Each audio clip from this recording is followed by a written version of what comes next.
G'day pilgrims. Gusher, Proverbs chapter 18, verse 4. The words of the mouth are deep waters, but the fountain of wisdom is a rushing stream. We can talk about subjects of our own expertise, and it's possible to talk about deep things. But when God speaks through someone, it's like a gushing fountain. It's an external, infinite source of expression.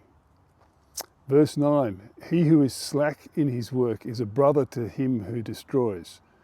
I had a guy who worked for me who was like this. There would always be a tiny detail overlooked or left out that would inevitably lead to disastrous outcomes.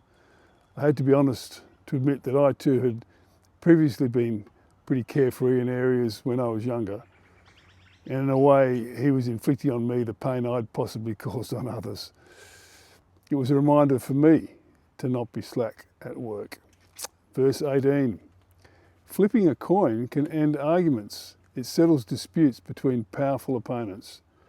Here's a very practical way to decide fairly between competing interests. Verse 22, he who finds a wife finds a good thing and obtains favour from the Lord. I can attest to the truth of this one after 45 years of marriage. It has been and still is a good thing that I found a wife. It's really nice and comforting to know that God is in on the deal and he approves of the idea as well. Verse 24, a person who has friends may be harmed by them, but there's a friend who sticks closer than a brother. In other words, God is the best friend we can possibly have.